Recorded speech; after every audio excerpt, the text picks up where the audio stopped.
Praise the Lord. ஹல்லேலூயா. தேவனின் இரண்டாவது நாள் சிருஷ்டிப்பு. பின்பு தேவன் ஜலத்தின் மத்தியிலே ஆகாய விரிவு உண்டாக கடவது என்றும் அது ஜலத்தினின்று ஜலத்தை பிரிக்க கடவது என்றும் சொன்னார்.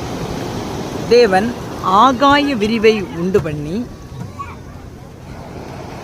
ஆகாய விரிவுக்கு கீழே இருக்கிற சமுத்திரம், நீங்கள் காண்கிறதான கடல், கீழே இருக்கிற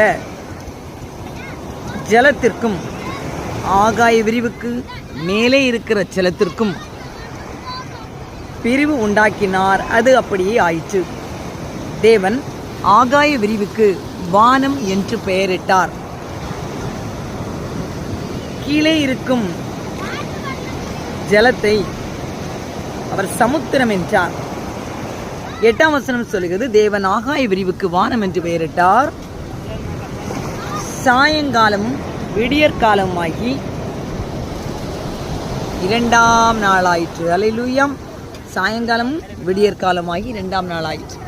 ஆகாய விரிவை உண்டாக்கினவர் ஜலத்திற்கும் ஆகாய விரிவுக்கும் பிரிவை உண்டாக்கினார். அல்லேலூயா. வாழ்க்கையிலே மனிதர்கள் மத்தியிலே பிரிவினை உண்டாகிறது. ஆண்டவர் சமுத்திரத்தையும் ஆகாய விரிவையும் பிரித்தது சரிதான்.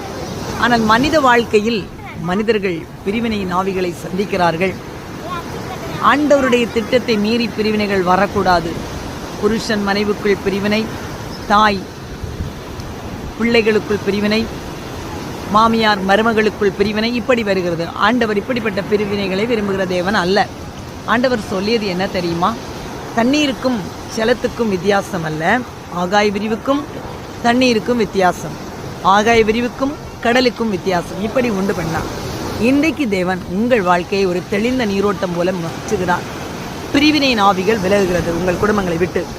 எப்படி வானத்தின் ஒளி கடல் அலைகளை பிரகாசிக்க செய்கிறதோ, எப்படி கடல் அலைகள் கலக்கமின்றி ஒவ்வொரு நொடியும் கரைக்கு வந்து போகிறதோ, அதுபோல உங்கள் வாழ்க்கை சமாதான தாவரமாய் மாறப்போகிறது.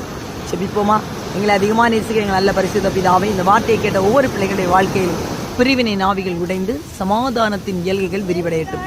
சமாதானத்தின் தேவன் சாத்தானை கால்களின் கீழ் நசுக்கி, எப்படி இந்த கடலும் ஆகாய விரிவும் சேர்ந்திருப்பது போல் தெரிகிறதோ, அப்படியாய் பிரிவினை நாவிகள் உடைக்கப்பட்டு இவர்கள் வாழ்க்கை, பிரிந்து போன வாழ்க்கை, குடும்ப வாழ்க்கை, ஆவிக்குரிய வாழ்க்கை எடுப்பித்து கட்டப்பட்டு சமாதானத்தின் தேவன் ஆளுகை கீழ் வந்து இவர்கள் ஆசீர்வதிக்கப்படும்படிக்கு இடத்தில் மன்றாடுகிறேன். பிரிந்த குடும்பங்கள் இணைய போகிறது, பிரிந்த உறவுகள் இணைய போகிற கிருபைக்கு ஆயுஸ்தோத்திரம். அல்லேலூயா.